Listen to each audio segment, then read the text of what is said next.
अनंत कोटी ब्रह्मांड नायक महाराजाधिराज योगीराज परब्रह्म सच्चिदानंद भक्त प्रतिपालक शेगाव निवासी समर्थ सद्गुरू श्री गजानन महाराज की जय. नमस्कार. आपल्या गुरुस्तुती या चॅनलवर सगळ्यांचे स्वागत आहे. आपण आपले काही अनुभव असतील तर ते आम्हाला नक्की कळवा. ते आपण आपल्या चॅनलवर सांगू. तसेच आपल्या चॅनलवर येणाऱ्या व्हिडिओबद्दल तुमच्या प्रतिक्रियासुद्धा कळवा. तुम्ही आम्हाला कमेंट किंवा डिस्क्रिप्शन बॉक्समधल्या ID वर ईमेल करू शकता. आपल्या चॅनलला सबस्क्राईब करा आणि व्हिडिओला लाईक आणि शेअर करा. धन्यवाद. हा अनुभव आहे बोरिवली येथून सुधा सुधीर गरुड या त्यांचा. ताई म्हणतात, तुझी कृपा झाल्यावरी अशुभ अवघे जाते दुरी. जय गजानन. याआधी सांगितल्याप्रमाणे माझे लग्न झालं आणि लगेच माझं संकटांना तोंड देणं सुरू झालं. परिस्थितीशी तब्बल 7-8 वर्ष झुंज देताना त्रस्त झालेल्या माझ्या मनात आत्महत्येचा विचार नक्की झाला. तेव्हा श्री गजानन महाराजांनी स्वप्नात येऊन, मुली, आत्महत्येचा विचार मनातही आणू नको.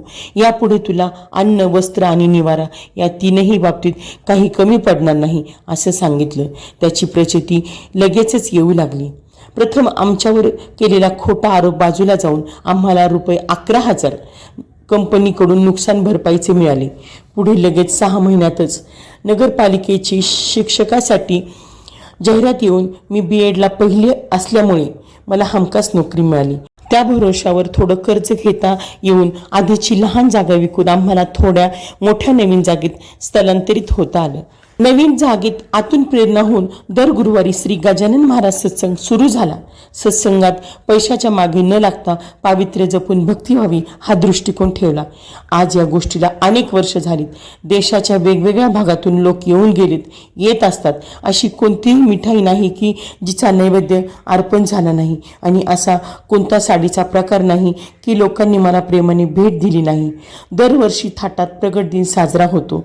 पुष्कळ लोक प्रसादाला असतात. अक्षरशः महाराजांनी सांगितल्याप्रमाणे अन्न, वस्त्र, निवारा या तीनही बाबतीत त्या दिवसापासून काहीही कमी पडलं नाही. सत्संगामध्ये पावित्र्य जपण्यावरून एक छोटी घटना आठवली. माझी एक मैत्रीण दर गुरुवारी फोटोसाठी हार आणायची. एकदा तिनं आणलेला हार फोटोवरून ओघळून खाली पडला. नीट बसला नसावा असं वाटून मी तो व्यवस्थित घातला. तो पुन्हा खाली आला. तिसरी वेळी अतिशय लक्षपूर्वक मी घातला तरी तेच झालं. मला आतून काही वेगळी भावना जाणवली. इतक्यात योगायोगाने काही कारणाने त्याच मैत्रिणीचा फोन आला. मी तिला प्रश्न केला की तू हार कुठून आणला? ती आश्चर्याने म्हणाली, थांब, मी प्रत्यक्ष येऊन भेटते. प्रत्यक्ष भेटीत ती म्हणाली, अगं, आज हार विकत घेताना मनात आलं, मी का हार घ्यावा? का दर गुरुवारी ₹15 खर्च करावेत? मला यातून काय मिळणार?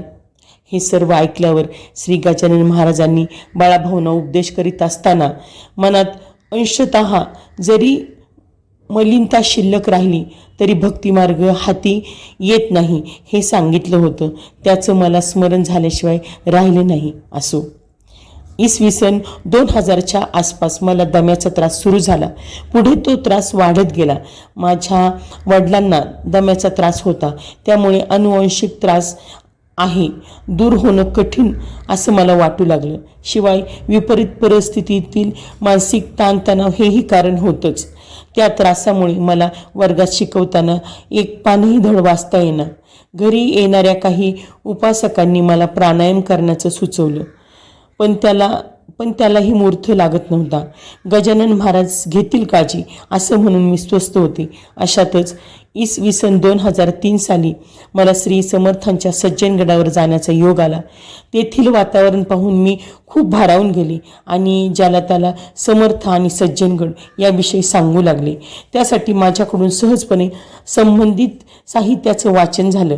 माझ्याकडून सज्जनगडाविषयी माहिती जास्त लोकांच्यापर्यंत पोचावी या उद्देशाने गोरेगाव येथील गजानन महाराज मंदिरात श्रीमती आपटेबाईंनी माझं भाषण ठेवून मला तशी आगाऊ सूचना दिली. माझ्याजवळ 3-4 महिने होते. मी महाराजांचा आदेश घेण्यासाठी त्यांच्यासमोर प्रार्थनापूर्वक उभी झाले. महाराजांना विनंती केली की तुमची इच्छा असेल तर मी या विषयावर काही बोलू शकेन.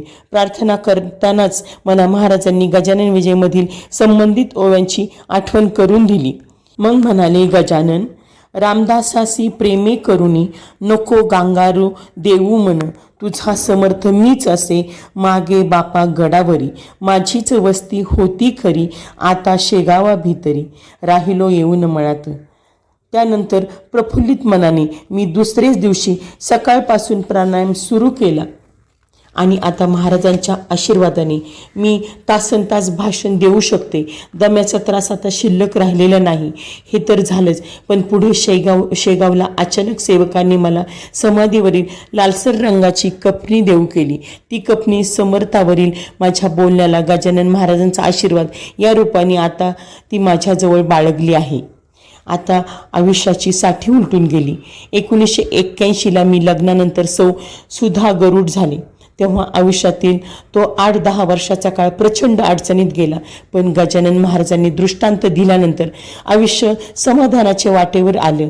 त्या गोष्टीला 2 तप उलटून गेल्यानंतर आणि मी स्वतःला एकसारखं महाराज माझ्या सोबत आहेत, महाराज माझ्या सोबत आहेत हे समजावित असतानाच गजानन महाराजांनी पुन्हा एका घटनेतून मला आश्वस्त केलं. ते सोबत असण्याचा दाखला दिला. इसवी 2015 मधील गोष्ट. महाराजांची पूजा करायला बसले की माझ्या कानावर शब्द येऊ लागले, मी तुला आशीर्वाद देण्यासाठी येतो आहे. आणि या शब्दासह महाराजांची एक प्रतिमा वारंवार डोळ्यापुढे येऊ लागली. त्यात महाराज विदेही अवस्थेत बसले आहेत, पण उजव्या हातात चिलीम नसून तो हात आशीर्वादासाठी थोडा वर आला आहे. ते पाहून मी आतून महाराजांची प्रतीक्षा करू लागली.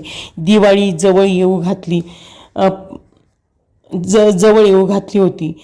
त्याच सुमारास ऑक्टोबर 2015ला बोरवलीत प्रबोधन नाट्य थिएटर येथे चित्रकार पेंटर श्री शेखर साने यांनी तयार केलेल्या फोटोचे प्रदर्शन होते. शेखर साने प्रामुख्याने श्री स्वामी समर्थांचीच चित्र काढतात. मी ते प्रदर्शन पाहण्यासाठी गेले.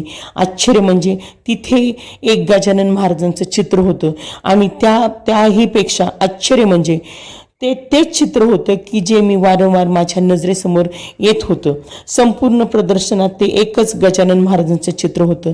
स्वाभाविकपणेच मी किमतीविषयी चौकस झाले, पण त्यासाठी आवश्यक असणारे ₹6,000 मी देऊ शकत नव्हते. चित्र मनात भरलं, पण मी रिक्त हाताने घरी परतले. श्री गजानन महाराजांचे चित्र गजानन महाराजांचाच निर्णय असं मनाला समजावून महाराजांना हात जोडले. त्या गोष्टीला 4 दिवसांचा काळ लोटला. मला आठवतं, तो भाऊबीजेचा दिवस होता. गेल्या अनेक वर्षापासून मी भाऊबीजेला एक माझ्यासाठी सवय लावून घेतली होती. प्रथम मी गजानन महाराजांना ओवाळणार, तेव्हाच माझा तो दिवस साजरा होणार. त्याप्रमाणे मी त्या दिवशी महाराजांना ओवाळलं. काही वेळ मध्ये गेला असेल.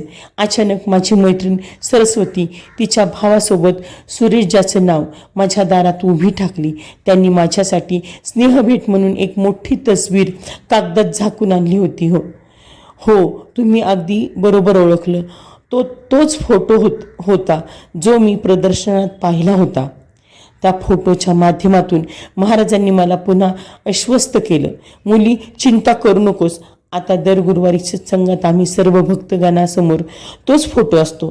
आमचं भजन आणि नामस्मरण सुरू असतं आणि समोर उपस्थित असलेले महाराज आम्हाला आशीर्वाद देत असतात.